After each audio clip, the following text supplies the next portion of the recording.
call to get the order the Kingston Springs Bureau Board meeting for January 20th, 2022. John, can you please call the roll? Carolyn Clark. Here. Tony Gross. Here. Mike Hargis. Here. Tim Wright. Here. Austin. Here. All right, we have a quorum. Do we have a motion to approve the October 21, 2021 Bureau Board meeting minutes? Siren. Roger, you need to go. He's gonna work out. Do we have a motion? Okay, second. Second. Did you get that, John? Yes, sir. All right, all in favor? Aye. All right, do you have a motion to approve the January 2022 Bureau Board meeting agenda? Motion to approve. All in favor? Aye. All right, that passes. All right, item A under new business is underage sales violations at Thornton's LLC 120 Lyman Hills Road, Kingston Springs, Tennessee. Kingston Springs Beer Permit 6-2-2019-1. On December 9th, 2021, the Cheatham County Sheriff's Office conducted an underage beer buy operation across Cheatham County. During this operation, the clerk at the Kingston Springs store located at 120 Lyman Hills Road allowed purchase of an alcoholic beverage to an underage patron. The establishment was notified of the violation by the Cheatham County Sheriff's Office, and the clerk was issued a citation to appear in general sessions court on February 2nd, 2022. Deputy Anthony Pierce is here to speak on behalf of the Cheatham County Sheriff's.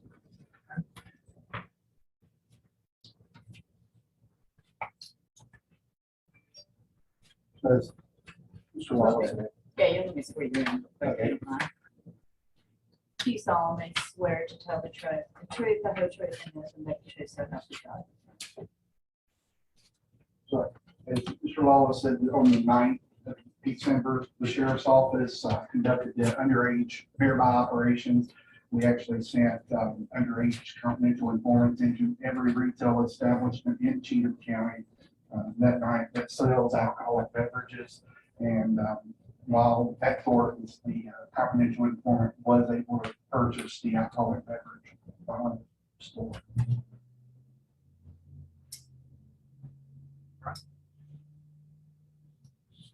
This is a different one? Yes, this is the second, first, most recent, and first and only other that we had from August of this, so 2020. Is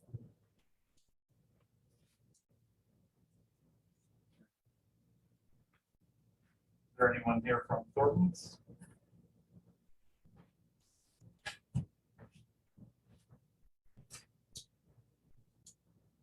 That just come up here.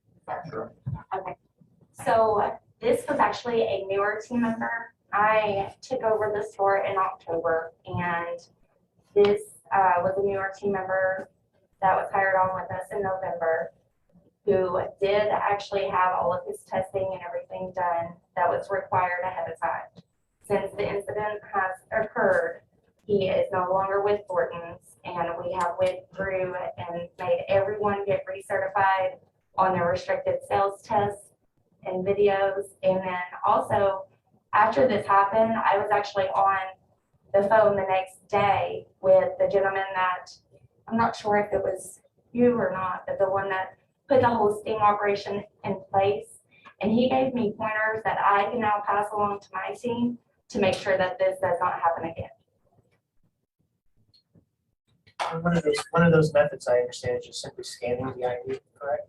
Scanning the ID, and then one of the big things that he told us, just make sure with the vertical IDs, that is a big giveaway right there. So since, you know, because most of the time, if it is a vertical ID, it does say on there underage and things like date. So I have passed that on to my team and just told them to be very, very adamant about if it's a vertical ID, making sure you are typing in the same exact number that is on the ID. Any other questions for Deputy Pierce or? Thank you. All right, what's the will of the board? I'm going to recuse myself. What's the we do on the Well, typically on first offenses, we've done a $500 fine. This is actually, I believe, my first instance dealing with, on my time being on the beer board, dealing with second offense, correct? So, We went back 7 years in minutes and could not find the second offense. No. Maximum is fines is $1,500. And then if you do a fine, they have 7 days to pay it out.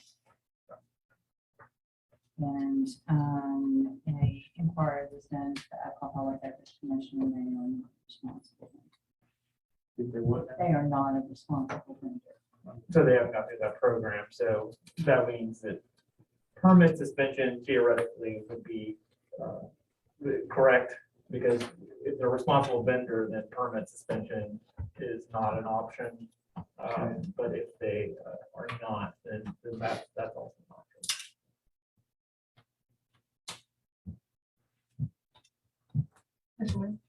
We talked last time when we had the events about them not being a responsible vendor.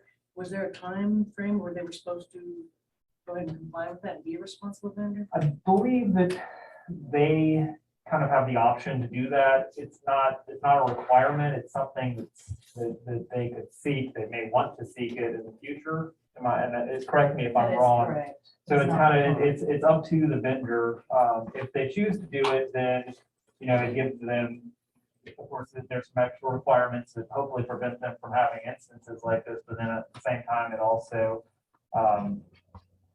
will give them some benefits. And for instance, being immune from having their license suspended, possibly. So. And that is correct. They are not required under state law to do that. There is a expense, I understand. It's not minor. It's To be in that program, be able to approve in the program. Well, I propose maximum penalty for the seriousness of this. What do you mean 1,500? Yes. That would be in lieu of suspension. Yes, sir. I second that. Is there any discussion? All right, all in favor? Aye. Aye. Motion passes. Thank you. All right, do we have a motion to adjourn the beer board? Motion to adjourn. Second? Second. All in favor? Aye. All right, we can move on to the public hearing. Public hearing is now open for public comments prior to second reading of ordinance 21-013, amending ordinance 21-006, 2021-2022 budget to accommodate receipt and allocation of insurance and grant funding. Is there anyone here that would like to speak about that? All right, I don't believe so. Do we have a motion to adjourn? Motion to adjourn. All in favor? Aye. Call to order the Kingston Spring Board of Commission meeting. Could everyone please rise and its flag?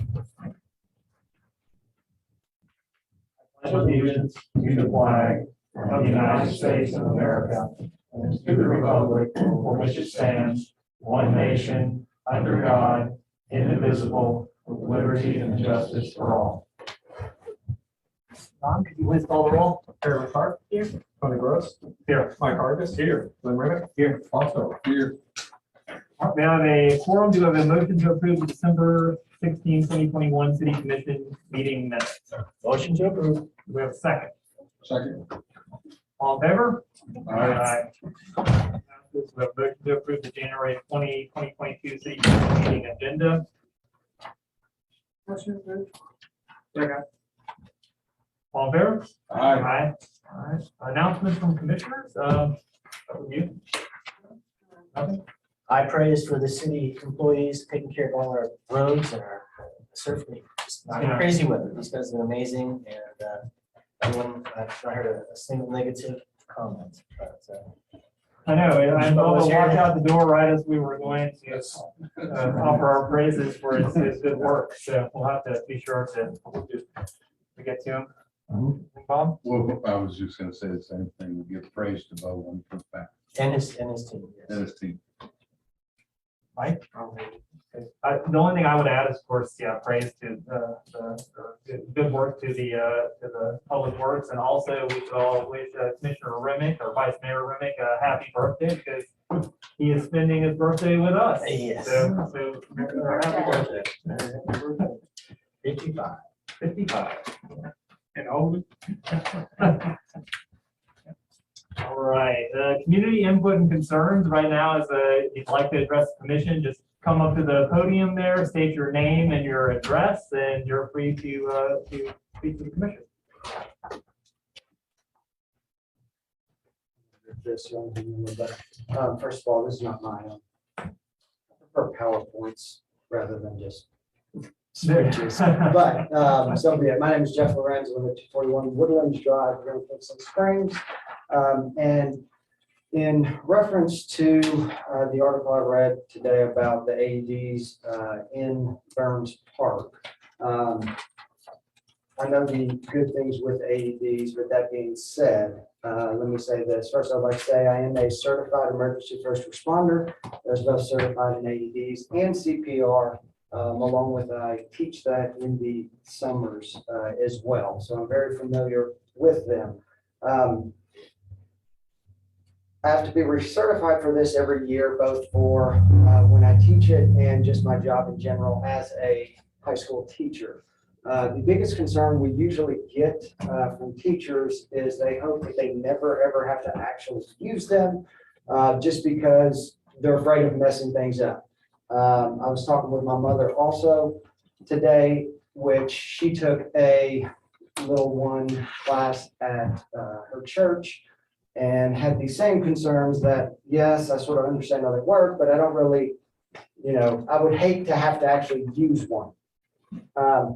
The average person doesn't necessarily know how to use them. And I'm well aware that the newer models, most of the models nowadays, they walk you through step by step by step, and it's put it here, do this, do that. Like, it's very simple to use. I completely get that. But for most people that are in the park, it's probably usually their loved one that, has had the medical emergency. And if you've ever been in one, if you're handling a situation, it's one thing. If it is a loved one, it's entirely different, and you respond and act differently. All that aside, I did sit on this board, 2 years ago, and I believe at the time, y'all can correct my number, but we had at least 12 of them, one in every police car, one in every ambulance, one actually already at the activity at Burns Center Park, that we have a significant amount of them for a town of this size with 2,700 people. And if there is an emergency at the park, depending on where you put it, where the idea is, the time to run from where the medical emergency is to wherever it's located is probably going to take longer than getting our police department there. I mean, one of the first things they teach us, besides look at the scene, make sure there's nothing else that can injure you before you get help, is to call 911. When you make that phone call, they're going to call the police, the fire department, the ambulance, all that's going to be taken care of. And town this small, they will get there probably before I could even run there, or we'll say even Mayor Gross could run there and back to get the AED, and then actually put it on, use it, and do all that. Are they wonderful machines? Absolutely. Does the average person know how to use them? No, not at all. And I think there is just a better way to, I'm fixing to pay my taxes, which is about the amount of what one of these costs. And I think my money could be spent in better places. But I think that is everything.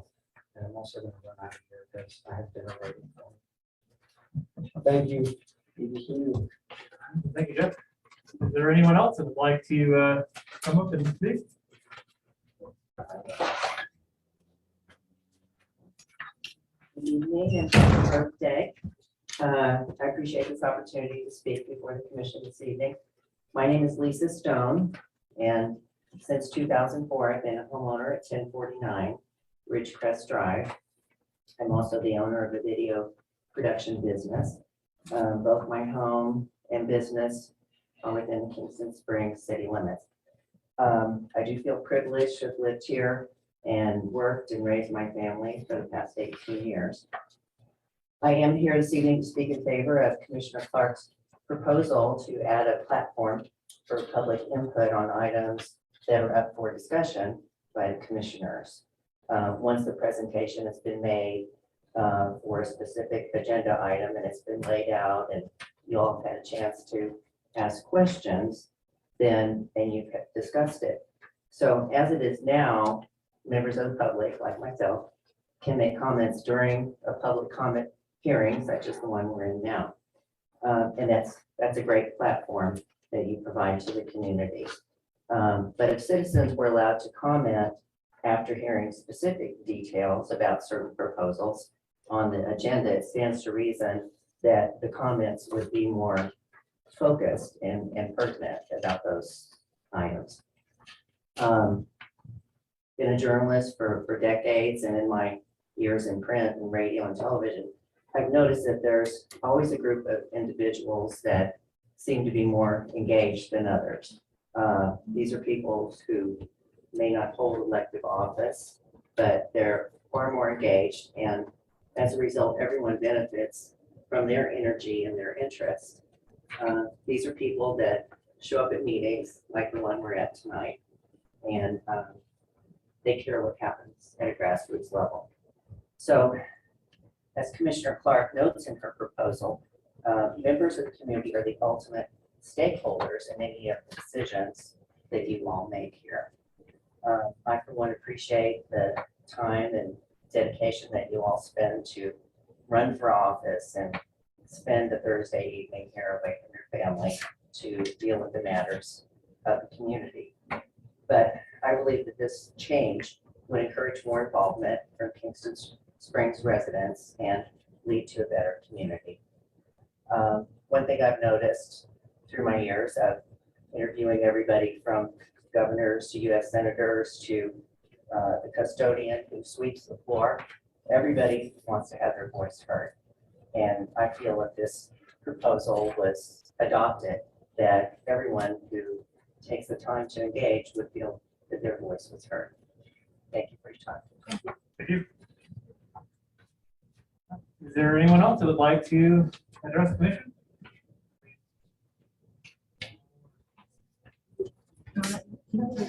Okay, all right. I'll just say something briefly. Sure, just state your name and address and Yes, my name is Carrie Clark, and I am blessed to be a new resident of Kingston Springs. This is my first meeting, so thank you for allowing us to be here and for allowing me to speak. I'm actually a master's prepared registered nurse at Vanderbilt University, but I have the privilege to work from my beautiful home at 1056 Ridgecrest. So that's a blessing. We've been here a little over a year. And so the only thing I would like to offer regarding what I've heard so far is that I've actually been involved with several resuscitation efforts. And it is true that the average person in our community may not know how to use an AED, but it's also true that those AEDs are very self-explanatory. In fact, you can't do anything wrong. And if you attempt to do something wrong, the machine speaks to you and tells you what to do right instead. So that's reassuring. Another thing about resuscitation efforts is, well, yes, we are fortunate that our police and emergency EMS folks will get to us super quick. I've seen it myself. It's impressive and I'm grateful. But in the event that someone was available who did know how to use an AED, the bottom line is, despite anecdotal evidence, intervention with an AED, there's plenty of evidence to support that saves lives and it saves time and prevents cardiac death. So I'll just share that. I would implore you to please explore the evidence that's out there regarding that topic. But otherwise, thanks so much. Thank you. Is Thank you. there anyone else that would like to? All right. Okay. All right. We'll then move on to department reports. Is there anything you'd like to add, John? I've just got one thing. Thank you, Mr. Mayor. In your packets, the notes for the grant loans were signed this week. And in your folders, you'll see a copy of the report and debt obligation paperwork. On the left side, there's one for each of the loan papers that were signed, and these are for your records. 997 knows, that's the cost that the state will reimburse us basically. That is correct. And the other 27,000 is our portion. But 37 or 370. Yes, yes, Got my glasses. yes, that's, yes, that's zero. Only 10 grand off. Yes, sir, that's correct. Is that right? Yes. So that's the one that ended up being more permanent. The other one we should have paid off within. A couple of years, as soon as we get the funds back from TDOT. As we get it. As we get it back. Going to get it quicker than that. shouldn't we? These projects will be probably 9-month projects minimum, then closing after that. So yes, it's very well. 2 years is probably a conservative estimate, just to make sure. But as Mayor Gross There's no said, prepayment penalty for that 900. that is correct.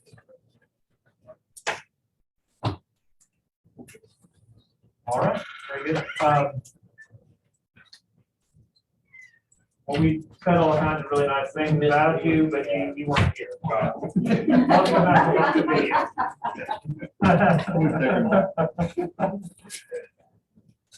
Right, We have witnesses. we do. Yeah, we'll go on. It's on camera. Oh, it's on camera. We really did. All right, legal updates. Mayor, I do have, some things I need to talk to you that would qualify for attorney-client So privilege. we'll push that at the end. Yes. That would be correct. All right, very good. All right, we will move on then to unfinished business with business. All right, put that very strange. Second reading of ordinance 21-013, amending ordinance 21-006, 2021-2022 budget. No changes. I have a question.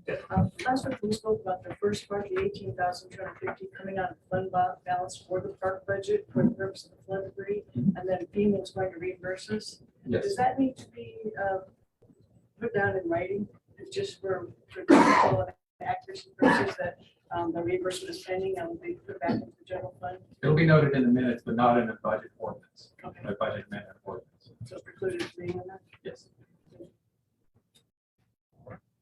Or anything additional? Do we have a motion? Motion. Do we have a second? Second. Is there any discussion?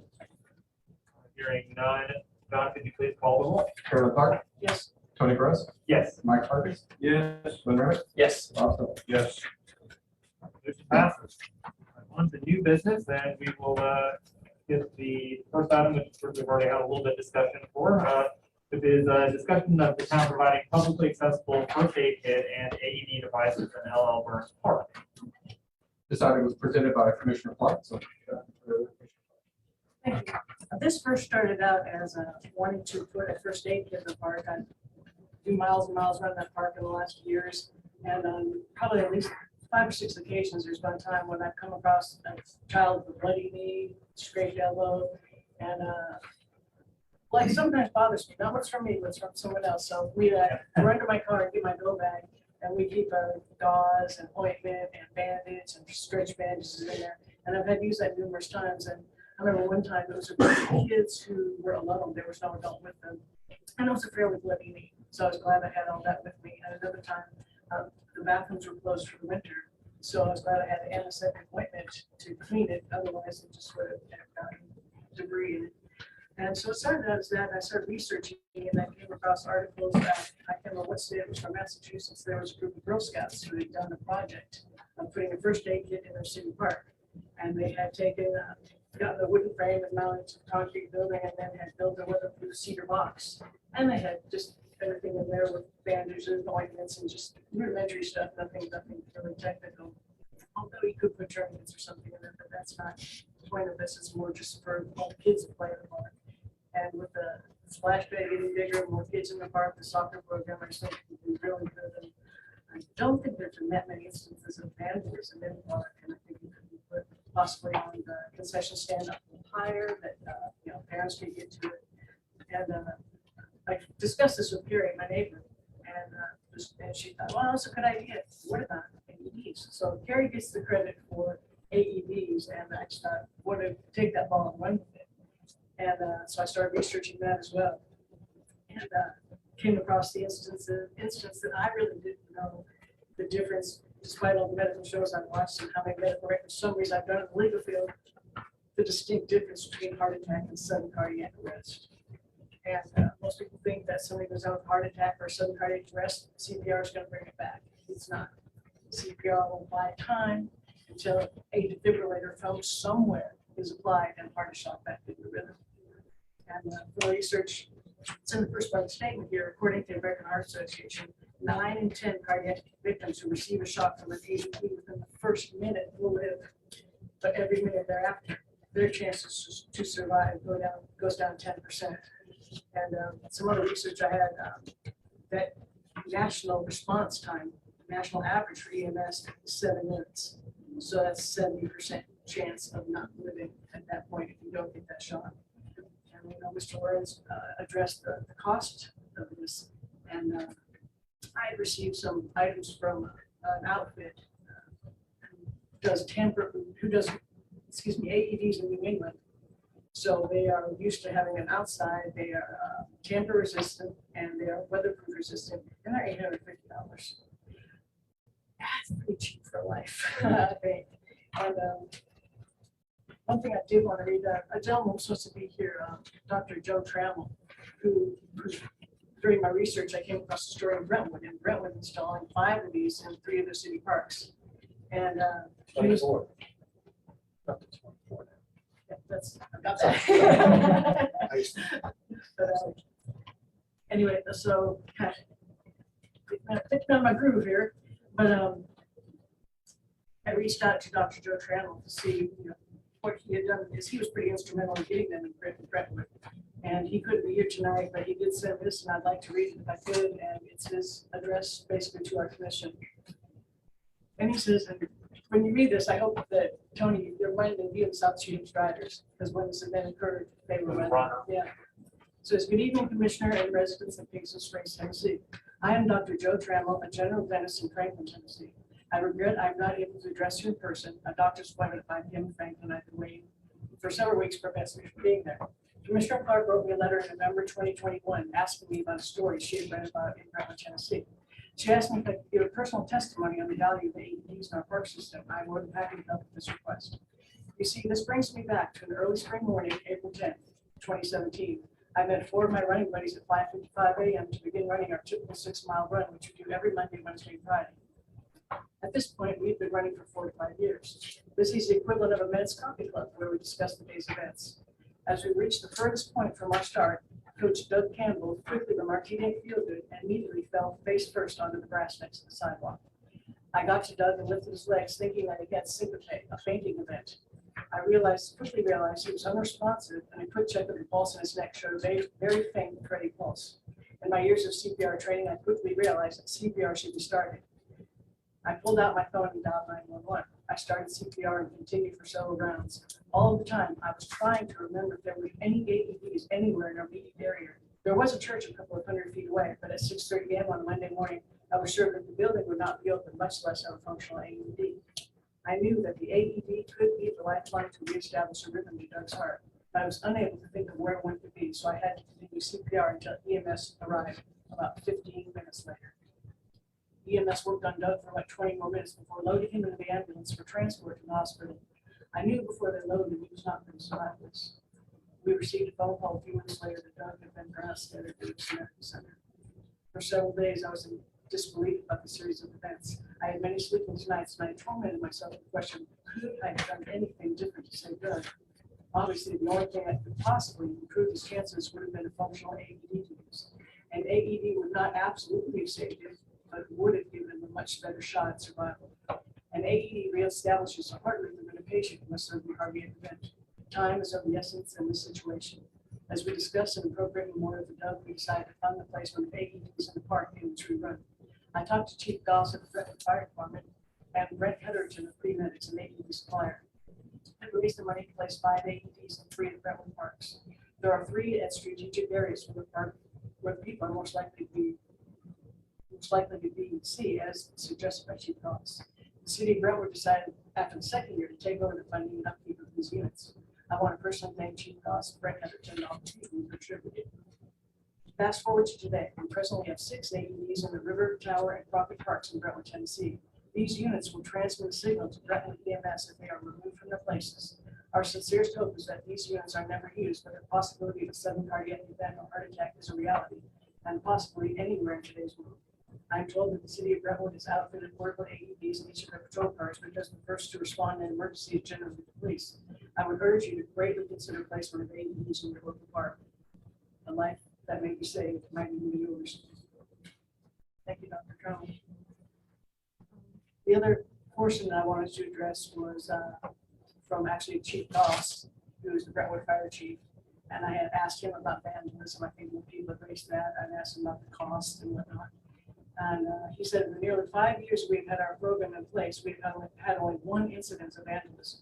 That was a case in which a mentally ill individual entered one of our parks and vandalized bathroom facilities and entrance gate, playground equipment, and the AED. The individual was ultimately apprehended by police and ordered to pay restitution.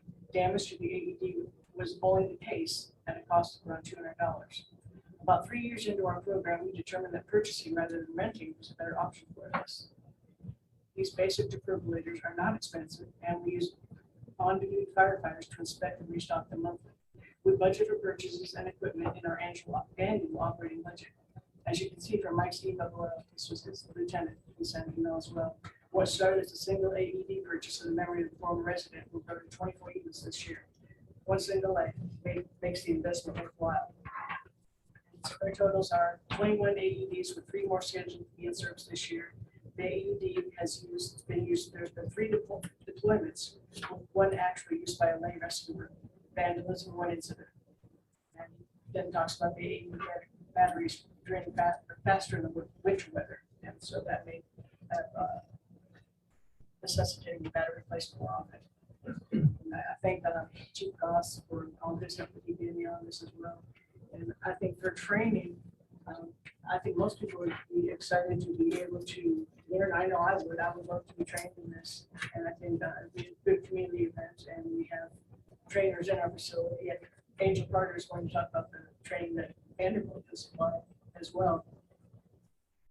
And that's my list here. And I think that is about all that I have. Like I said, it would be very cost effective to spend with the first aid kit, $1,500, $2,000, even $2,500 to keep our community safer and the kids and the people that go to the park.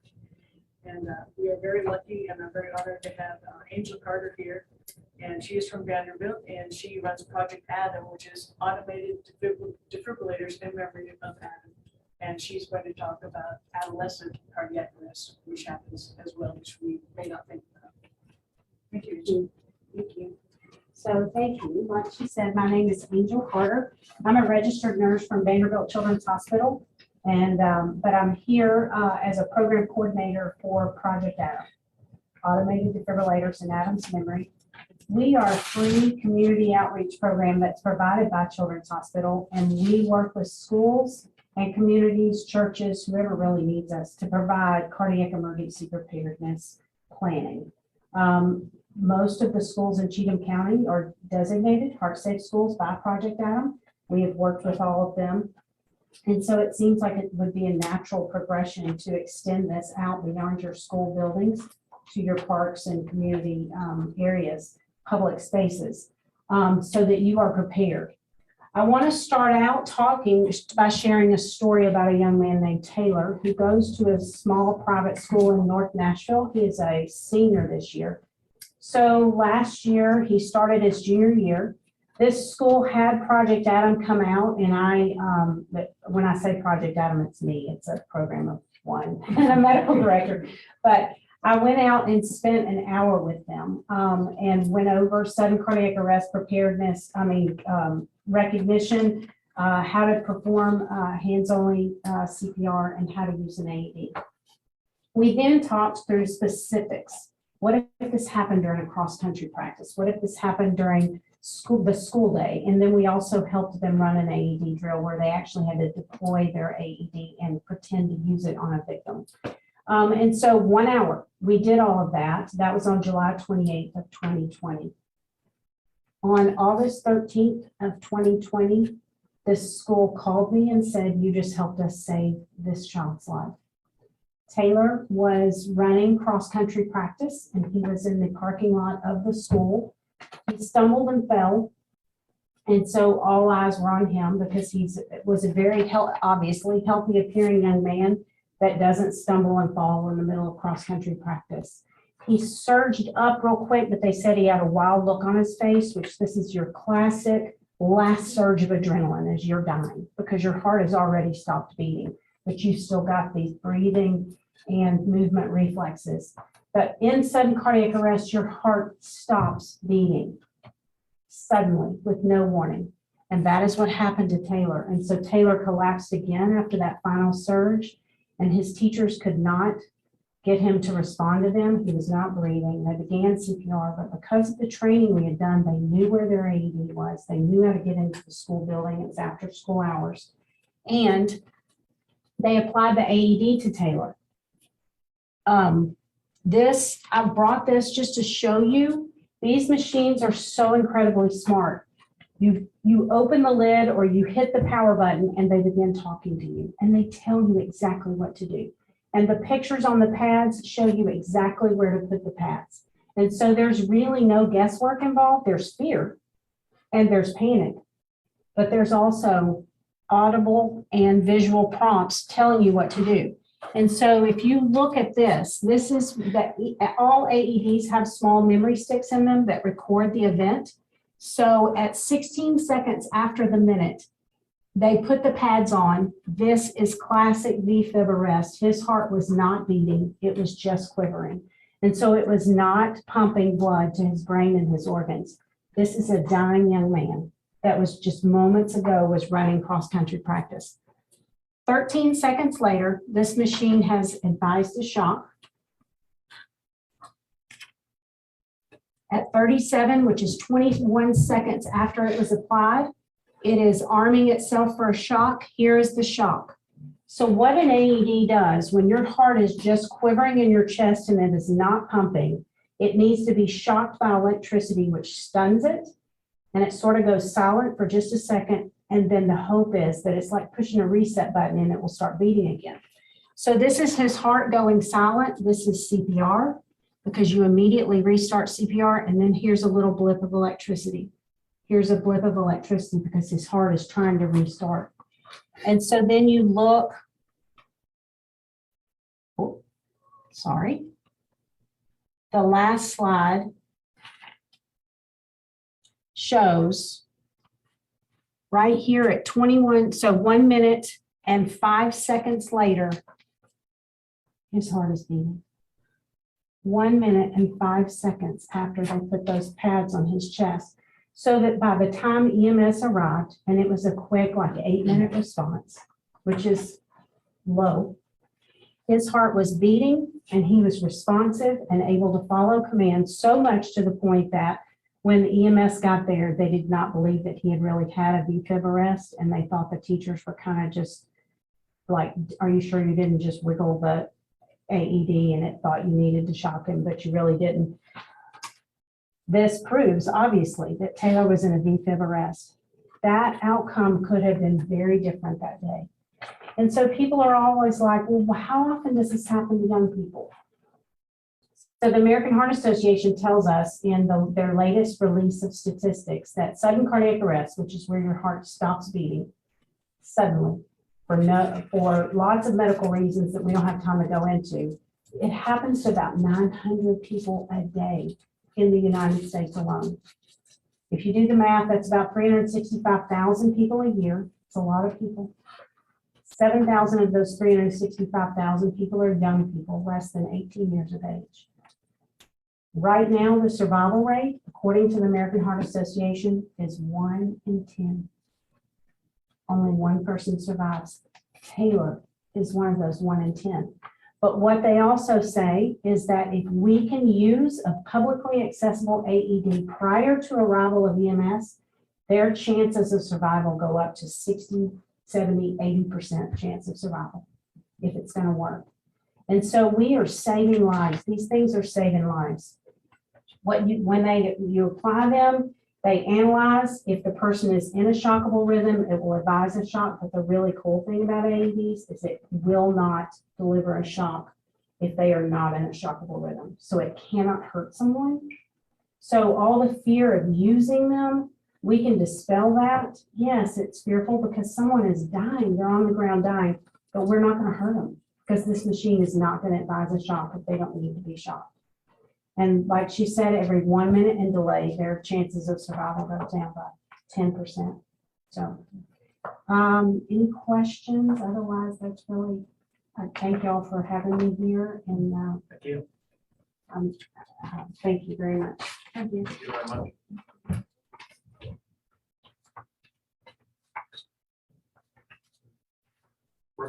When you spoke, did you have anything else, or I didn't know if there was any? Okay. I'm just excited about this opportunity to offer this to our community. And thank you for considering it. Thank you. All right, well, I don't know where we want to go from here. I think this is actually probably an excellent thing to maybe add to our retreat agenda. I know we still have to set a date for that, and then also look into our, probably something to look at in budget meetings as well, since this is a budgeted item. I don't know, what's the Well, don't we have already, each police unit has an AED in it? We have 13 units. That cover your PSO vehicles, the fire vehicles. City Hall has one and the activity center has one. This is the new version. This is the cardiac science. These are the G5 versions. There's 9 of those. And then we have 4, which is a little bit older version. I couldn't find a date on them, but they're the G3 models. These were $1,700. Yeah. And the G3s, they were right out of grand, I think. But those are within the activity center, they're not publicly accessible. It's not. And they actually make a cabinet that you can put it in wherever you decide to, mount it on the front of the activity center or the set stand or whatever. There's a couple different cabinets, but like the one I found, it's $350, I think it is. Jeremy and I looked into it, but it's like when you open the door, it alarms, it has a light on it. You know what I mean? It may detour somebody from a kid, doing it? just to get it out and play with it or whatever. But I've also seen some like this one here that has a secure access by that you call 911 and they give you an access code to open. Do they have some that automatically call 911 when you open the door? I'm sure. I mean, I don't know if that's like something that happens. I'm sure you can have They are getting smarter. Okay. They are, I mean, they that have seems like Wi-Fi if capability Need now. benefits, I don't know. That's the one that and was in Dr. Trammell's letter. Yeah, oh, that's right, yeah, that's what he's saying. EMS is notified when it's open. I guess you could hook it from maybe to the alarm system at the activity center. Possibly. I'm not sure how that exactly Because the works. alarm system calls out to emergency, yeah. I mean, it's pretty common sense how to use one, but like I was telling Glenn earlier, this one just kind of talks you through it. We went back and took out some of the verbiage through it because it was kind of go on and on for a second or two too long, and we didn't need all that. But they make some that's, it actually has a screen on the front. It shows a picture, and it just, everything lays out that way. But they're still $1,200, Could you please share how many times you've used this unit or units? like this? I've been here a little over 10 and a half years. Probably a bit less than 10 times. With fire call? Yes, we're on fire calls. I mean, I know It's been a while ago. We used one time at a wrestling meet over in Franklin. But definitely less than 10 times. I mean, I don't have an exact number for you, but That's, Jeremy's used his quite a bit more though, hasn't he? yeah, and some of the PSOs, you know, they're usually a little bit quicker getting there than us. Jeremy's probably, That's why we put them, matter of fact, I think a couple of years ago, I gave $1,700 to the city to buy that. Put in the police car that didn't have one. yes, sir, I remember. But that meant, I think, we had all the cruisers covered after that donation. Yeah. Right? Yeah, we sure do. And we got one we already got one in the building down there. It's just not accessible. Yeah, it's just not 24/7. accessible, right. it's right in on the left. Are we comfortable putting a $1,700 machine outside the cabinet? I mean, my only thing about that is just, I'm afraid you're gonna draw attention to it. Somebody's gonna end up, you know, taking it or dragging it through the mud somewhere or something like that. I mean, it's a lot of money to put out. I mean, even this one, I had to reset it earlier where it'd been in the car. You see the green light? So if it gets too hot, too cold, if the pads that's inside, they expire or whatever, this light will turn orange and it'll alarm you every 30 seconds. It'll beep. Say, hey, something's wrong, right?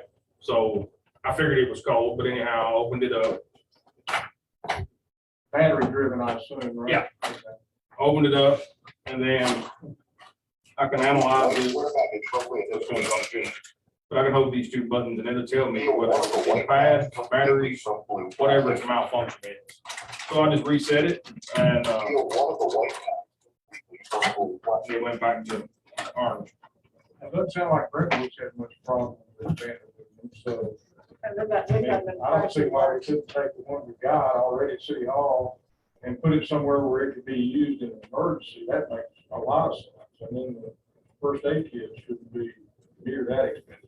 Yeah, they're not bad. You know, you can kind of buy basically however much money you want to spend on it, you know. Yeah. 500 piece or 100 piece or whatever, you know, that's already in a box or a bag or however you decide to.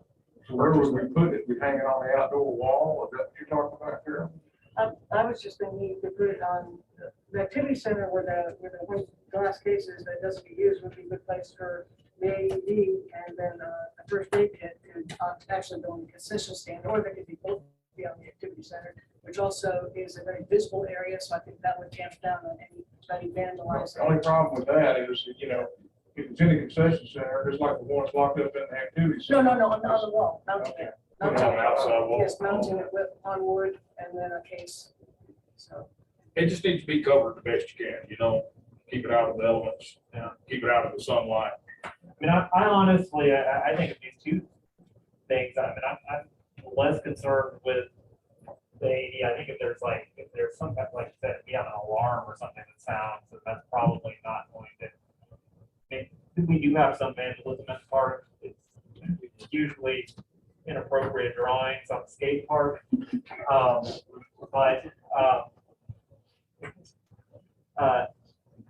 think, you know, when we were all kids, we saw a fire extinguisher in a glass case, no one wanted to open it. You know, so I think that's probably a fair enough deterrent to do that. I think that we probably, knowing the types of occurrences, in my time paying attention to the parks over the years, we probably see more of it actually, honestly, from just the for making it. I think most people will be pretty deterred by like setting off an alarm in the park. Like that has, it's a 4-year battery life or 420 shots. It's have 2 years life. How bad is it impacted by cold if you sit outside even that case, not get control? So it will alarm you, like I told you, it'll beep when it gets too cold or hot or whatever the case may be. The good thing about it is it will still work. I mean, we get in the case where we have to use it, it's cold and it has turned orange. It just basically says, I need attention, but it will still function to do its job. Brentwood goes and every month they have someone who goes and checks. Because it runs a daily test, a weekly test, and a monthly test on its own. See if I can find something.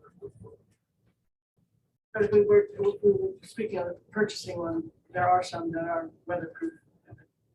In cases, there's plastic, a plastic case or, and it's got.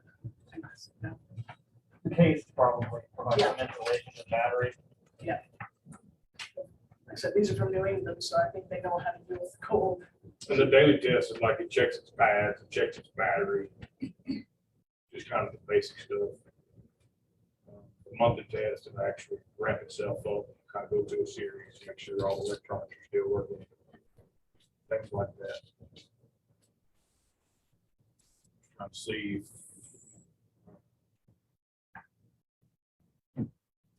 The AED itself is $1,700. The cost for the pads are about $170.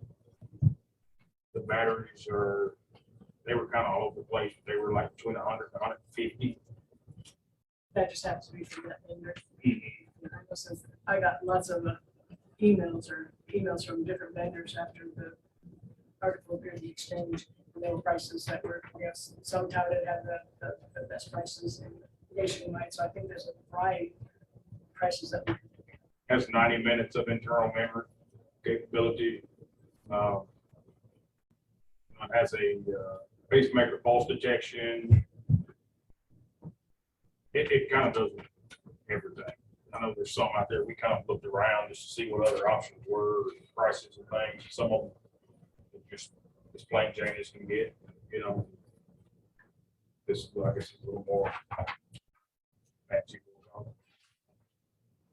What are your thoughts, Jennifer, too, just from a legal perspective? Is there liability involved?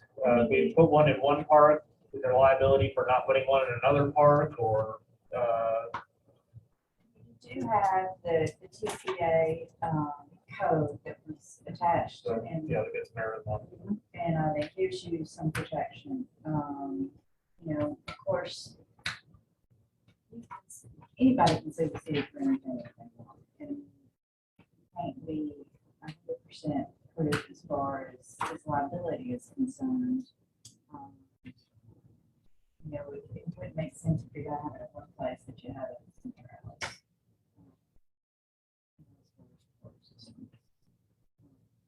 But, you know, it creates a liability. And an open first aid kit. I think if you have I guess it depends on what's in your first aid kit. If you've got Band-Aids and towels and things like that, if you've got, you know, maybe rubbing alcohol, being misused by teenagers, kids, I think you know, aspirin and things like that. No, you wouldn't have medications in there.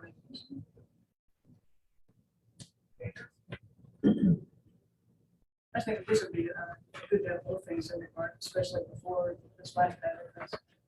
So I think Burns Park gets a lot more activity. The city park doesn't have skateboards and dog walkers down there. I think the crux of people going running, and soccer games and whatnot. I think that's where the occurrence, you know, I know it happens everywhere, but that would, I think statistically, chances of it occurring would be at Burns Park rather than, you know, if it's at the street. The challenge trail, and I think challenge trail, of course, would be more to have bands because there's nobody. Yeah, I don't think that would be, No, that would not. I think City Park maybe would be a bad idea to consider, just because, I mean, especially because a lot of seniors take the dogs over the dog park. And it's a very popular park, actually. And some days, I go to both parks pretty regular, and some days it's more crowded over at City Park than it is at Burns Park, because the dog park is so popular. Something to think about. Well, I mean, you know, I think this is, I actually, the more I've learned more about AEDs than we could put on, I think appreciate that. Like I said, I'm a little more concerned maybe with the first aid kit, but I think the AED thing maybe is not the, might be something to look into. And I think either discussion, and of course, it is a budget item, so we have a budget going into budget season. So we're in another month here, we'll be looking at how we fund the different departments, and I suppose this would probably come out of parks. It actually comes out of Brentwood Fire Department. Oh, their fire department. Yeah, right, yeah. Yeah, we may want to, well, we can look at both options, but I think we may want to fund it through parks and the park facility. But there are both ways, I suppose, but, Can we make a motion that this be considered, this be good, solidified as a decision that we're going to make tonight, not putting this in? I'm not ready to make a decision. I don't know if we want to put it as a decision, but I would like to put it as a discussion item for retreat and discussion item for putting, There's budgeting it. quite a few of your presentations that would be perfect to retreat. And present place in which we would conduct that good business. I don't know what you're going to introduce to us next month, the month after that, but please consider putting all these together, doing it at one time at the retreat. It would be much more efficient with our time and paper too. Well, I mean, you know, there is, I mean, this way we have some, I mean, I can see both sides. I mean, it's nice because I really appreciate the presentation. I think that was excellent. And I mean, that actually helped me a lot to think about it. I'm a pretty active runner and like, yeah, I was like, oh, yeah, one of my guys that I run with, something like that happened. Like, I feel like feel really bad if I didn't have an option to help them, even though we don't usually run in the parks, I guess we would still have to call public, but, Well, it might be helpful to get some information about the casing, since we're the casing, but yeah, I would like to, but let's go ahead and, Let's investigate that for $300. I mean, Yeah. I'll get y'all some information, I'll give it to John. why don't we make a motion then to get some numbers together for retreat on pricing and do this. I think we should probably, I would go so far as to say we should look at both parks. I think that there's definitely some, I think, you know, there's a lot of people over in dog park. And, I would say, I mean, that's where I am. I think yeah, something to look at for doing both. And I know the high schools do have them, like, as you said, that actually, it's odd this comes up because my daughter came home from school about 2 weeks ago telling me all about AEDs. So there you go. You're making an impact to. We're creating the next. I stay her around when I have my heart attack. We've got you. We've got you covered. Okay, well then,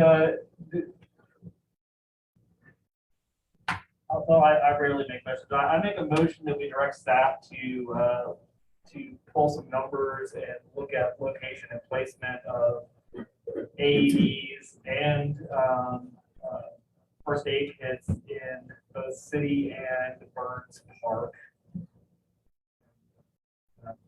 That's what I should have said. That's what I was trying to say. There you go. Okay, so are we good there? Or I made the motion. I don't know. Second. All right. All in favor? Aye. All right. Very good. All right.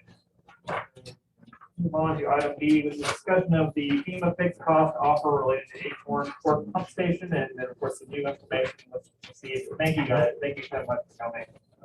Thank you for sharing that. That's very telling.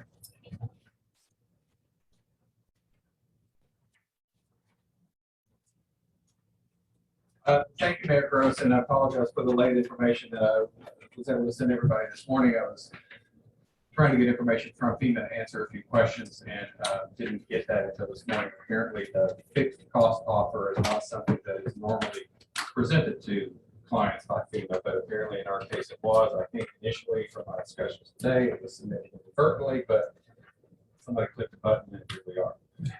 So probably the easiest way, it's not a complicated matter, but probably the easiest way to explain it is, if you remember back when we discussed the replacement of the pump station at Acorn Court, the approval was to replace it with mitigation efforts. So the estimated cost, and again, this is estimated because we don't have bids. So the estimated cost from our wastewater engineer to replace that pump station, $383,500, with an additional $113,500 for mitigation. So it's just basically lifting everything above the base flood elevation, at least all the electronics and all that kind of stuff. So if it floods in that area again, the pump station will survive intact. Which is the one that's down by the creek, right? Yes, sir. Yes, sir. When it floods again. Yes, when it floods again, yes. Yeah, so it's down the hill in the back of the side of you. So that's $497,000 to replace that pump station with mitigation. When we initially were looking at trying to get this pump station back online after this event in late March, early April, we worked with insurance, we worked with pump vendor, we worked with contractor that we have installed this type of thing. And initially we thought we could get this done. We got estimates to get this Kingston parted out to get this back on as quickly as possible for about $80,000. So we turned that into the insurance company. The insurance company gave us $80,000 for this pump station. As we got a little farther along in the process, we realized that we were not going to be able to get this pump station back online quickly as we initially hoped, because there was a lot more damage to the infrastructure than we initially thought. There were broken couplings, piping that we had to fix and repair, things that really the insurance company didn't cover, but still, nonetheless, it was going to cost us a little more money. We had a wastewater engineer involved, and that's where we came up with the figures that I just mentioned.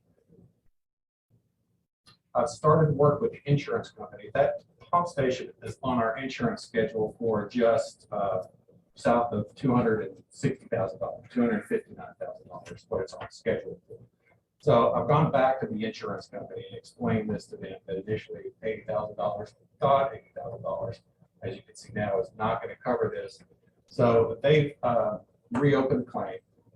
We will have insurance company is going to send out an engineer within the next week or so to meet with our wastewater engineers so they can readdress the situation.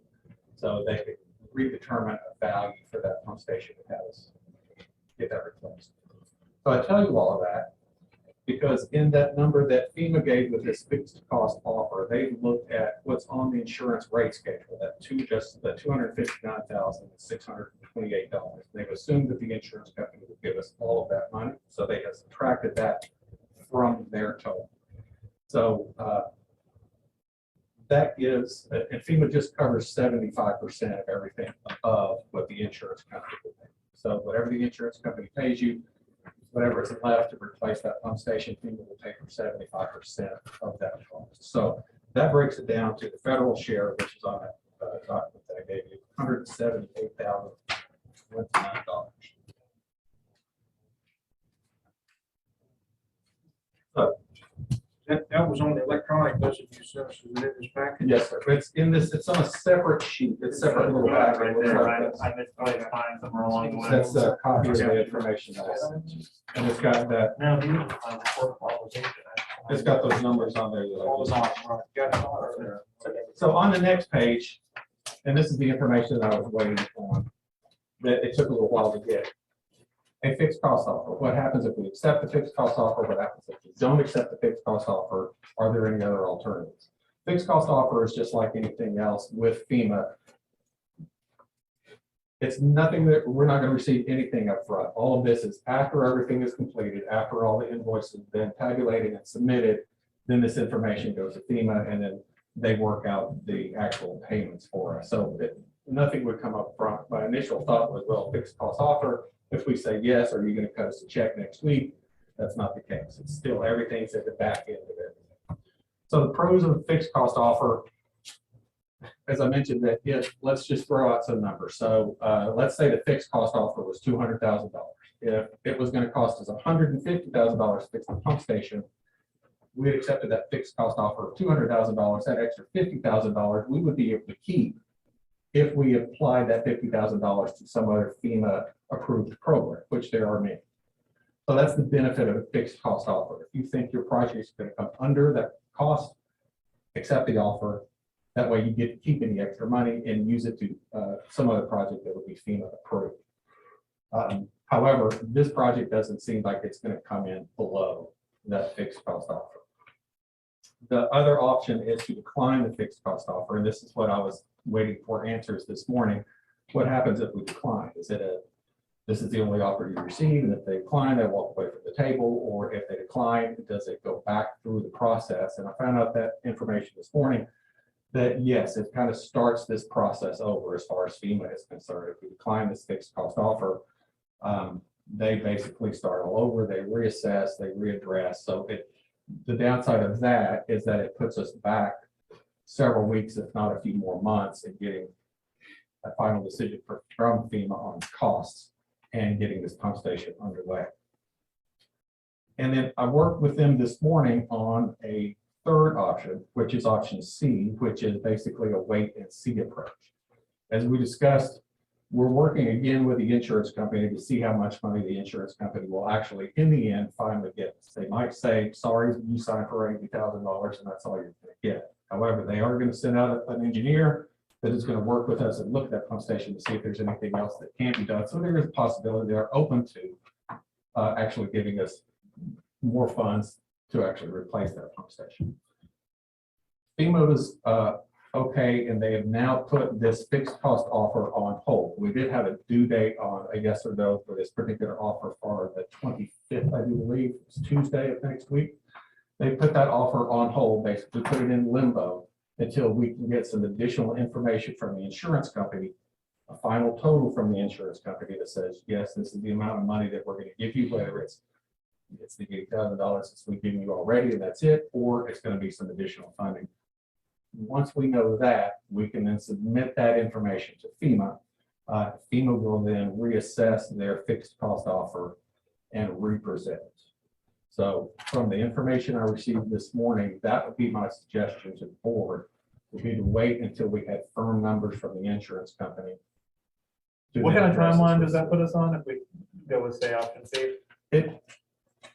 With my discussions with the insurance company today, they did finally, I said finally, they were actually fairly quick about it. They assigned an engineer today, and I've got the contact information from that engineer this afternoon. We'll have a contact with them probably the first of next week. We're going to schedule something next week. Long story short, about hopefully less than a 2-week delay. Okay. But the 200,000 comes off the table if we do that? And they're gonna reassess? Yes, so what would happen is they would then get that final number from our insurance company. We would submit that to FEMA.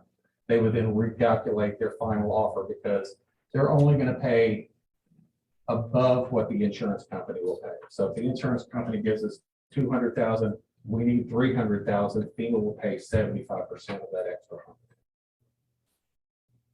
But not if we take the 200 up front.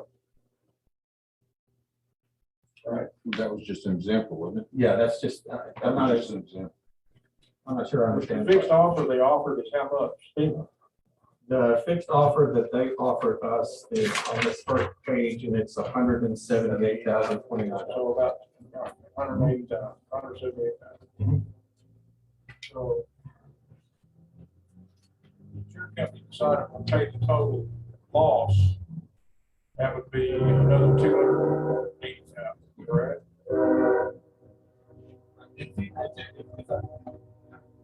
Question. FEMA is not going to give us any more than what the insurance company pays. So if it's a scenario where the insurance company comes back and says, you're right, it's going to cost you $400,000 to fix this, we're going to give you $400,000. And FEMA's not going to give us anything. But even if we accepted this fixed cost offer of the, let's say $180,000, the insurance company comes back and says, you know, you're right, it's going to cost you $400,000 to fix it, so we're going to give you $400,000. We would need to be required to reassess and renegotiate with FEMA and potentially pay them money back because we would be big. Because they're only going to be on the hook for anything that's over the settlement amount. Right? Yes, sir. What's the max amount of the insurance for that station? In my discussion with the insurance company today, we have an open-ended contract with them or an open-ended clause with them. So it's on the schedule at 200 and just south of 260, 259. 628. But if it's 400, they might pay 400. Yes, sir. They think it's totally lost. Yes, if their engineer agrees, then yes, sir. All right. On the 25% that the town would be liable for, we talked before about, I don't know if this is strictly for rehab or for their replacement, that since it was a funded disaster, that they would split 12.5 and we'd be liable for 12.5. Is that apply to this? Perhaps. That's the answer that I usually get when I have these discussions, perhaps. And it's because the claims that we have with FEMA, there are two. There's the town of Kingston Springs and the town of Kingston Springs Sewer Department. There is some question from both the state and FEMA And yes, you were correct. So FEMA in this particular case, say if it was a town of Kingston Springs, I would say definitely yes. So we've had some, let's say with the debris cleanup at the park that we're talking about, there's $18,000 for that debris cleanup. FEMA will pay 75% of that debris cleanup. That additional 25% will be split between the town and the state. So the town would do 12.5%, the state would do 12.5%. However, since there are two claims, there is some confusion from the state and from FEMA on the enterprise fund, which is the sewer fund, whether the state would be involved in their 12.5% of that or not. So in best case scenario, yes, the town would only be on the line for 12.5%. Worst case scenario would be on for 25%. And if I could interject, during the 2010 flood with the town of Ashen City, the town of Ashen City has an enterprise fund with our wastewater plant, and our wastewater plant was totally just destroyed. And the state did pick up the 12.5.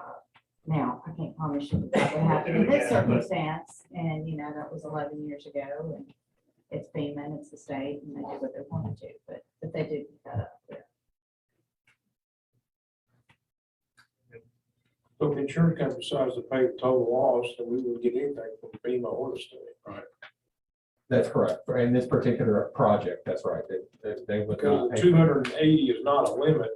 That's just a scheduled amount, and they'll pay your replacement cost. That's what I was told today, yes, sir. Okay. Well, then we need to wait and see what they're gonna say. That's what I was suggesting. I think you're right. Okay. Well, I don't know if we need a motion or. Since it's an agenda item, it's just a discussion. It's just a discussion, and they've already moved the date back that you don't have to give them an answer. Correct. Okay, and I think without a motion. Okay, good. Thank you all. Very good. All right, item C is resolution 22-001 authorizing appropriations for financial aid to the ARC, a nonprofit organization who serves to benefit the general welfare of the residents of the municipality. And this is a donation we have historically made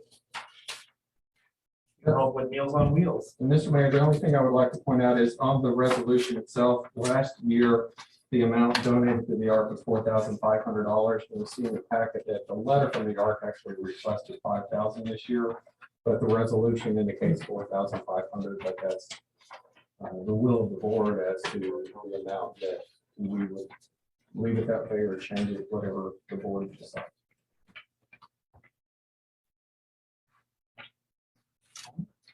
What is the will of the board on? I think we upped it last year, 45 up. I believe we did, yes. We did. So my thought would be, let's repeat that again. If you just raised it last year. Agreed. So you need a motion? I make a motion that we donate $4,500 to the ARC. I was just For Meals gonna, on Wheels. I was just gonna throw out there, I kind of like the 5,000 just because inflation has hit. And this is 35 to 40 seniors, 5 meals a week is a lot. I It's just- a pretty, I just talking it's about a pretty inflation. significant raise last year. I We mean, did a we great went job from like last year. 2,500 to 4,500. We almost doubled it. So we kind of built inflation in there last year. And of course, anybody that runs a philanthropic deal, they're gonna ask for more than they think they're gonna get. So they've been asking for more in the past, and we made a big bump last year, so that's the reason why I suggest we do the same. Second. Is there any discussion? And I, in this case, kind of feel the same way. I know the ARC is actually paid quite a bit of money too. In recent times, they're helping, I think, a lot. Yeah. They do fantastic work though, so I'm glad it's something that we do as a board to help them. We have a motion and a second. The roll call vote. Yeah, the roll call. Carolyn Clark, Yes. Tony Gross, Yes. Mike Harvey, Yes. Glenn Remick, Yes. Bob Stoller. Yes. All right, motion passes. Thank you. Item D is resolution implementing policy regarding emergency paid sick leave for COVID-19 related testing, illness, quarantine. The town currently uses the current CDC guidelines for isolation and quarantine related to COVID-19 diagnoses. I think you got the right person. Okay. In September, you might remember the board approved a similar resolution that expired at the end of 2021. This resolution is similar to that, and the only difference is that the time has been reduced to follow the CDC guidelines. The previous resolution was 2 weeks, and this resolution is for 1 week. The expiration date has been left open for the board to discuss if the board approves or feels this is something that they would like to offer, then a decision will also be made. It was 2 weeks, and now it's a week, last 5 days. It is, so it's 5, that's what I'm talking about. Yes, 40 hours. Right, 40 hours work week. And right now, the current guidelines that the town are using, what the CDC is using, the 5 weeks away from work, and then another 5 days away from work, and then another 5 days at work with a mask on. Those work days only, so it doesn't count if they go over a weekend. Correct, it would not, I mean, the 5 days would be for 5 work days. So I mean, I guess in general, I guess what you're trying to get to, Mike, is like, if you got sick on a Friday, is it like, do you start counting? If you test, do you start counting the days from that, or would you just have that employee maybe stay out for until the following Friday? No, it would start, the weekends would count. They would count, okay, so it would be 5 days. That's what I was asking. Yes, the Okay. weekends are included at that time. So in that scenario, if it was Friday, then if you included Friday as day one, then it would be Friday, Saturday and Sunday, the Monday, Tuesday, Wednesday. So that. And then Wednesday would be, okay, I think that's the, okay. As long as you're not presenting a fever on the 5th day. All right. Well, what's the will of the board? I mean, if this is, do we want to do this, and then we also have to look at how long we would like to extend this.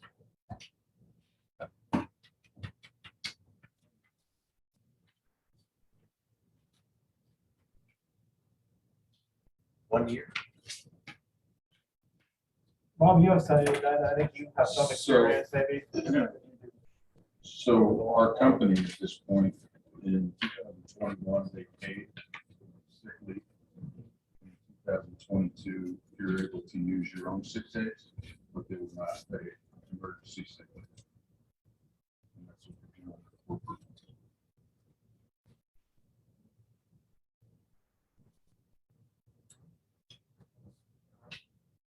But regardless of what goes down, I think we have to, can't open it. We have to set a date. Yeah, and that's what I was trying to convey, that we've left it open for the board to determine if we approve this resolution, what the end date would be.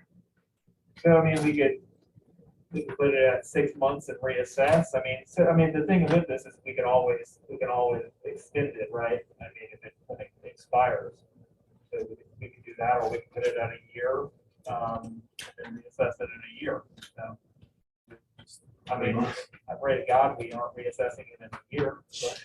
But, Might make more sense to go 6 months and see where CDC is. They seem to be. that's true, because the That's a good guidelines idea. may change. Changing pretty quick. Right. So, Different variants and stuff. and we can always redo it for another 6 once we get there. I mean, by the end of the year. Because, that could go either way too. It might be something really bad and the new guidelines are 2 weeks or 3 weeks, or who knows, I so. don't know. I think 6 months makes sense. When the board voted before, I don't think it was 6 months, I think it was a lesser amount of time, wasn't it? Just so that it's. It was a year. Well, did we not just No. extend it out to the end of the year? No, it's just Yeah. number, yeah. And the original 6 months. Still longer. Can we go shorter? That way we assess it at a shorter amount of time. We can do that too. That's the will of the board. We have a couple of recommendations to do it. So what do you want? What's the motion? Yeah.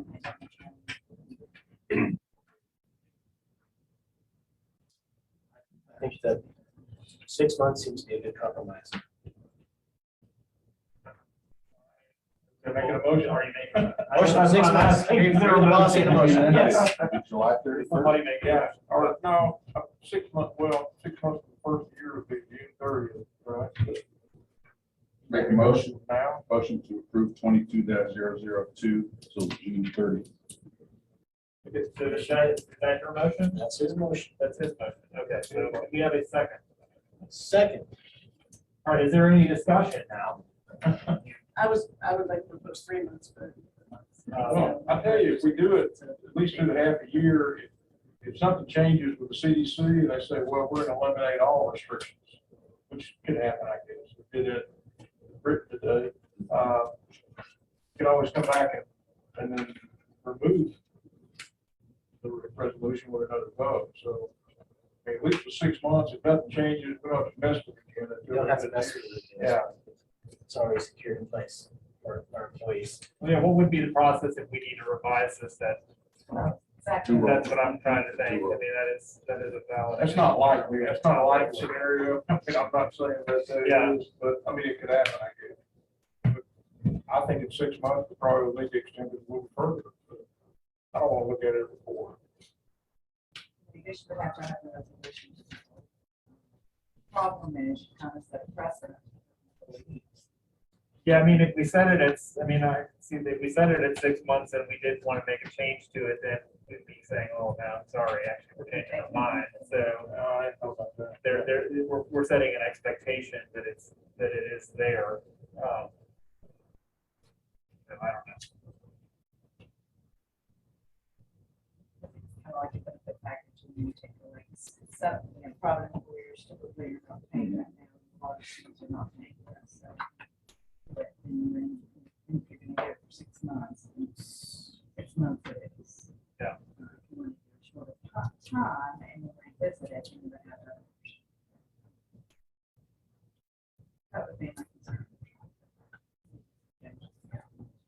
They do change the guidelines. All right, well, then would anyone like to amend their motion, or would you like to leave it as is? Let's vote it down. We have to vote it now, right? You have to vote or unless, No. you're willing to amend your motion, and you're willing to amend yourself. And the motion to April 30th.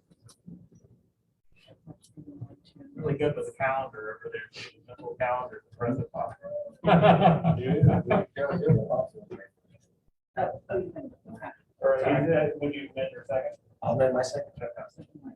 Okay, so we have a motion and a second. Do we have, so all in favor? Opposed, hearing none, motion passed. Okay, so we'll reassess.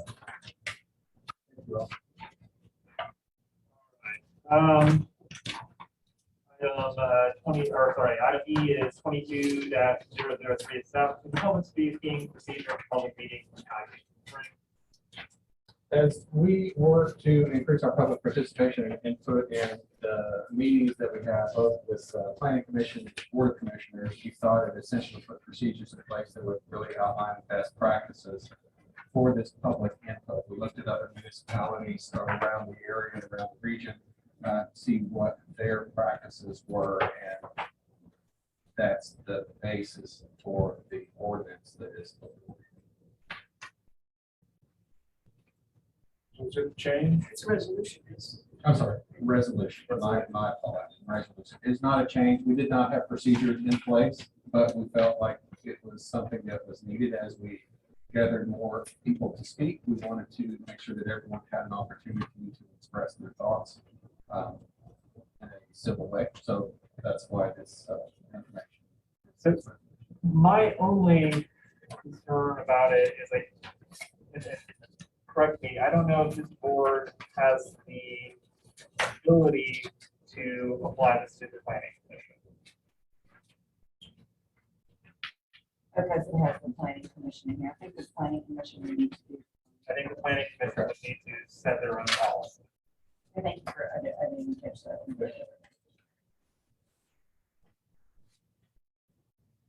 This would just be. So it's just, so it's just different than what we've been doing, John? Is that what you're saying? Actually, Mike, there's nothing on the books right now. We allow public input. Public input is always just kind of But it's- in there. it's not regulated. So how does this, that's my question, how does this regulate the public input? It sets a set of guidelines for ability and speaking. It also sets a time limit for each speaker. So as you have a bunch of people in here, then everybody's not going to talk for 30, 45 minutes. Those are the two main things. Actually, the only instance where this has definitely been an issue is one planning commission. I think violated fire code as well. Okay, signs up there. I believe, yeah, there's the sign for that meeting, the meeting room is that sign. So, I think that the proposal that I presented, pretty much it falls in line with what is here. I think is really great. I think I had 3 minutes, 5 minutes is great. But I think where mine differed was, Lisa Stone was saying is emails I got from other constituents who had been to the meeting concerning speed limits. I had attended and they didn't know when to speak, and they thought they'd be allowed to speak after we had done our discussion. And so I think that's where mine differs and what Lisa was talking about, where as we have people come in and speak on any issue that's before the board, any issue within the town that we have purview over, any issue even in the planning commission that comes to me here with the 5 minutes. But I think after we had discussed an item, I think people who have come here specifically for that agenda item, after our discussion, when they can hear what is being bandied about, would be a good opportunity for people to step up and have 3 minutes and add their input into the discussion at hand. I attended a planning commission meeting in Pegram, and the people had come in to see what it was, I think it was a gun club that people was, and there's a lot of people there to speak about it. But they said, how can we make a comment when we don't know what's going to be discussed? We don't know what the plan is. We don't know what they're proposing. We can't make a comment about something that we don't know anything about. And so I think that's where this falls into play, where I think it's not like we get 20 people in here. I think that the people that come on a certain issue, they want to hear what we have to say about it too first, and then put in their 3 minutes that maybe will answer some questions, maybe will clarify things, and will give us a greater discernment so we can make a decision.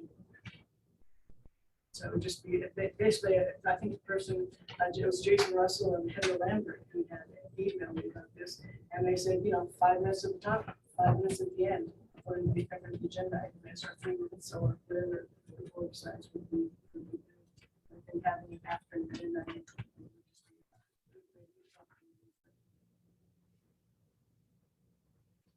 And I think my only qualm with that is since this is the board of commissioners meeting, and while we do welcome public commentary, it's difficult, it is our meeting, and we have responsibility to conduct this meeting, and that can very much complicate, I think, what we see. Especially 5 minutes a person, let's say we have 45 in here, and we do it on every topic, we would never get done. I mean, that'd be possible to do. I think that's a hypothetical that will ever happen. It's actually not a hypothetical, that's Doesn't matter. that sign is there. It doesn't matter if it would or not, the point is, if you have the ability to do that, you can assign a certain time period after each topic, Carol, and then you have to allow that to happen, no matter how many people were there. So that's a problem. So, that's untenable. I was in attendance for the meeting. Mayor, if I could, I reviewed Robert's rules today to see if there was anything in there particularly about this. It really doesn't talk about a public forum in Robert's rule, but it does talk about when you have a motion on the table in a second. And that's when you have deliberation, and the deliberation is between the board. It's not between the board and the public. Entirely between the board members to be able to discuss the motion, things like that. So Robert's rules doesn't really anticipate having the public interject.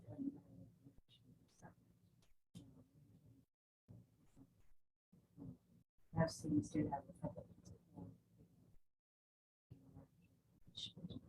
That was really the only thing I could find in Robert's rules.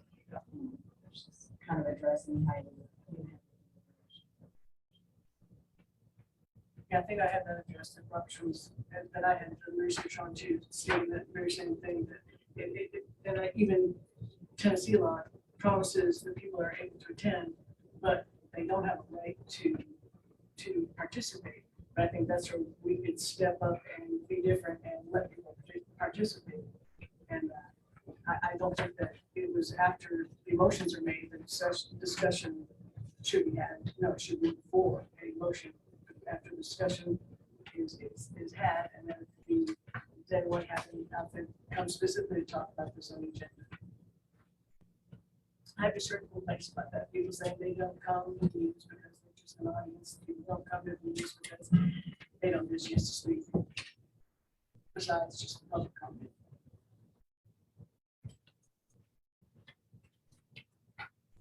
All right, well, what's the will of the board? Bob, look like you're formulating a comment, so. I make a motion to approve resolution 22-0003. Second. All right, a motion and a second.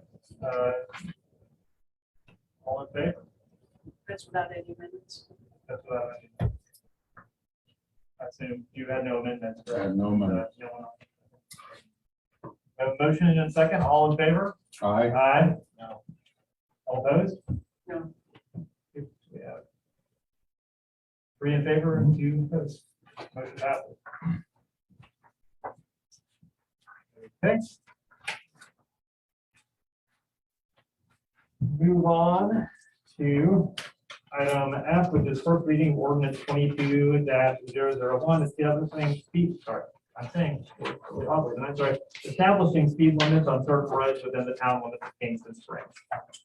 This ordinance is a reflection of direction from the board from the November meeting. Same information that was captured in that meeting, captured in this ordinance as far as speed limits on surface roads in the town of Kingston Springs. Just as a side note, if this ordinance passes on first and second reading, the staff will update the existing and add additional speed limit signs around town as was previously discussed. And I think this would be a good point to note actually, that's not okay.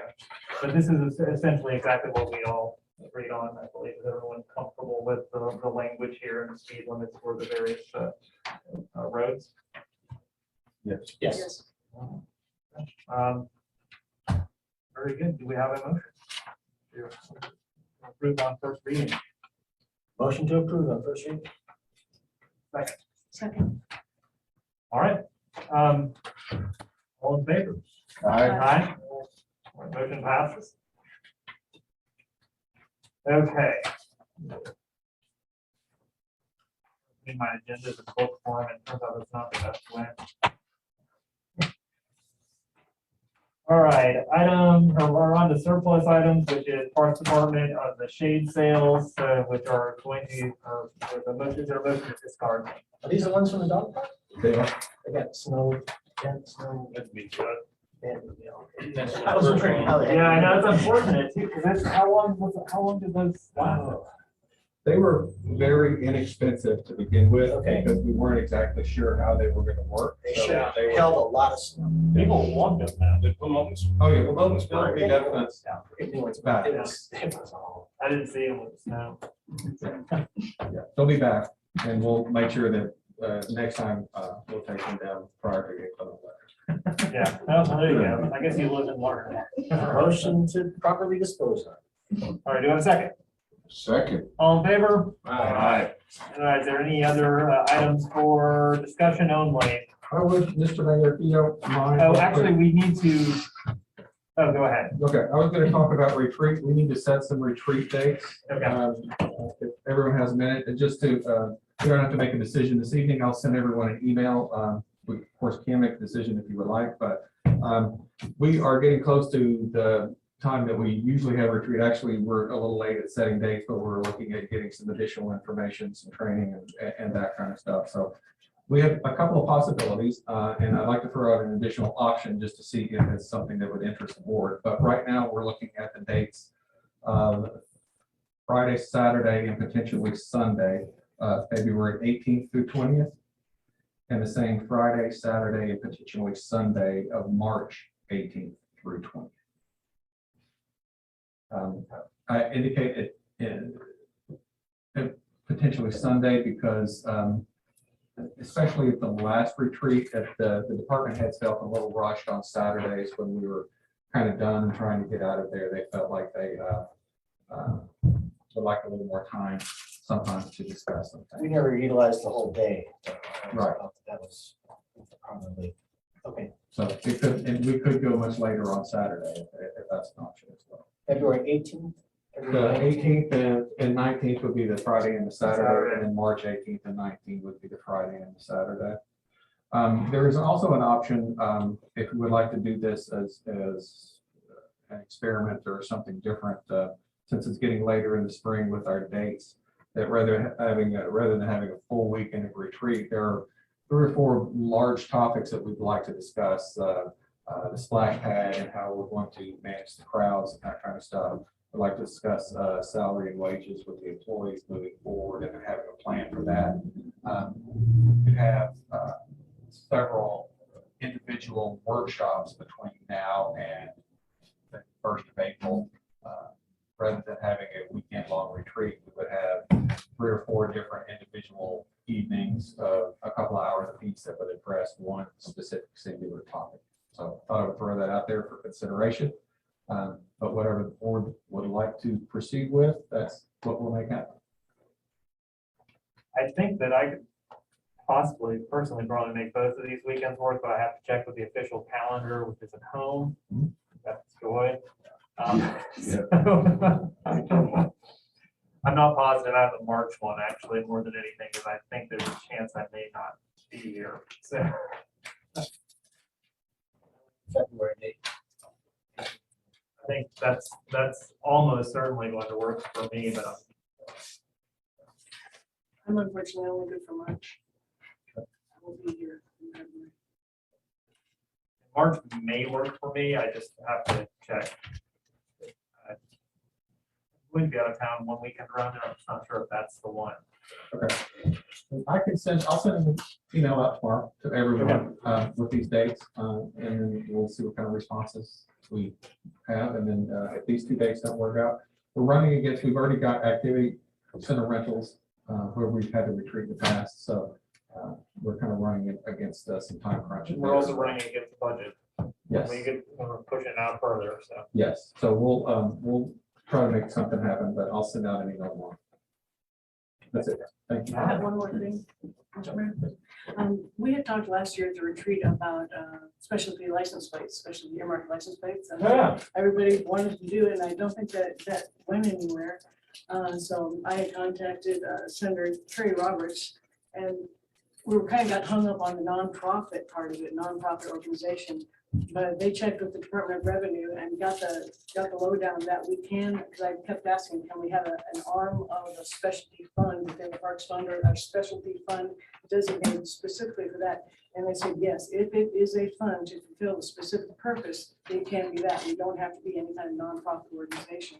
And so, you know, we had talked a little bit about, I had talked a little bit about wanting to place making a Keep Kingston Springs Beautiful Fund, where we could use for beautification projects, for trash pickup projects and things like that, for putting something, Welcome to Kingston Springs kind of thing at our entrance ramp. And they said what we need to do is they would suggest getting a letter or resolution to the state representative, which is Mayor Littleton, asking for the request to be made. And they suggest to do that by the end of the month, first part of March. what was that? Sorry, what was the terminology exactly? What we need to do? Sorry, I was writing and I missed that. For the specialty earmarked plates? Yeah. What was the? You said something. Yeah, funds produced from the sale of these plates are allocated to a specific nonprofit, which that's why I got hung up, but we don't need to be a nonprofit. It can be any fund to fulfill a specific purpose or to accomplish a specific goal. Okay. After deducting the cost to manufacture, produce 40% of the revenue as allocated to the Tennessee Arts Commission, 10% to the State Highway Fund, and 50% would go to whatever fund that we designate to. Okay. But we have to have a fund to get it on the resolution, and then we submit that to the Mayor Littleton. I'm not sure it goes to Perry Roberts, But the request to be made as an amendment to the omnibus bill that covers all license plates and road names. And she said, if we can have a resolution done by the end of February, 1st of March, this is Janet Batchelor, Senator Roberts, legislative assistant. And she said that would be great if you get on the agenda. And then once that gets passed, we don't have to do anything until June. And that's where we would have to submit a design. And we have to have a first order of 1,000 plates. And even if we didn't get that this year, we can also just stave off the bill for another year and see if we get the 1,000 by next year. Well, what might be, because it sometimes takes a few years, doesn't it? I did this with the Harbor River watershed. Because what would be interesting to do probably too is, with the design, I mean, it's kind of like we did have maybe a design competition in the town or something, and so people could. Lots of artists. Art of the Harbor. Could do something, yeah. Like we did with the slogan. How much money do you make on each one? We are at 1,000. I'm not sure what the cost of, $35. Is that what? 50% of whatever the cost of the license would be. Which is about $35 for renewal. Every time one renews it, we get $35. Okay. And That's the amount that. That's the amount. Fund would receive is $35. Correct. And that was from your initial suggestion. We did some additional research with the state, and that was our holdup at that time, that we had to basically pledge that we would pay for 1,000 plates or have to get 1,000 people signed up. And you're right, it might be something that would not be done in a year, but could maybe be done in 2 years. Once it gets past the legislature, then it's there. Yeah. So then we just start the process of getting 1,000 people to sign up. It took Shelby Park 5 years to get enough to do their. And I think they have on their site, I think Shelby Park's like $15,000 they make a year on that. Of course, that's a lot more people than we have.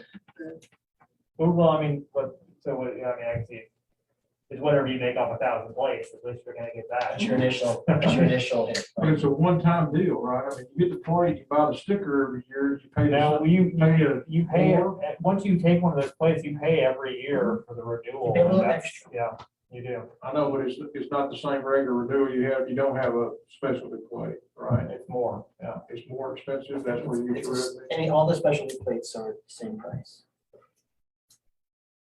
I'm not sure I understand the question. Well, you get a plate, okay? Yeah. So there's an ag plate out, with a 85. picture of a barn, Oh, okay? yeah. Or there's a fishing plate out. So if I pay for that, Yep. I pay extra for the plate. Yes. I get that. But do I pay extra for the sticker to put on the plate every year? Every year you renew, you commit to paying extra Yes. If you keep the if plate. you keep the plate. Okay. If you decide to swap it out for the new blue one, then you don't pay it anymore. So we're gonna get 1,000 people to volunteer to pay double. It's not quite double, but yeah. Yeah. Well, I mean, I don't know that, I mean, the thing is that maybe we don't get 1,000 people, but I don't know that there's any loss to trying, is there? Well, you gotta pay for the plates. How You much- gotta have people, you gotta have somebody out there doing it at the farmer's market. You Yeah. have somebody, We don't have to pay for the plates unless we have 1,000 people. Correct. So, yeah, no, basically, Prepaid. what we have to do is just come up with 1,000 people. correct, And get the art. You gotta have the people to sign up for this before you get the plate. yes. Yeah. Okay. You must submit design, logo, everything. Yeah. And then once you have 1,000 people prepaid, That doesn't happen in June. So right now, we're just trying to get it on until we're allowed to get this. So, yeah, so, And then it's, after that, it's just a continuous, I mean, you'd be surprised, like for our Harvard River watershed plates, I mean, they're now up to over 5,000 plates. When we first moved here, it was the Radnor plates. We Yeah. had Radnor plates. And it just keeps escalating. So it's just more money for the organization every year that, and we don't like it.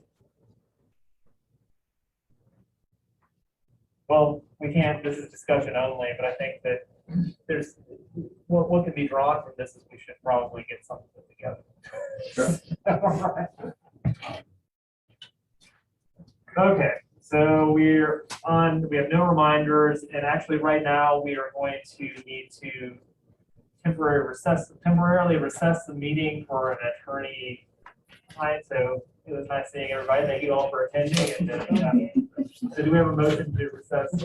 Motion to recess. Okay. All in favor?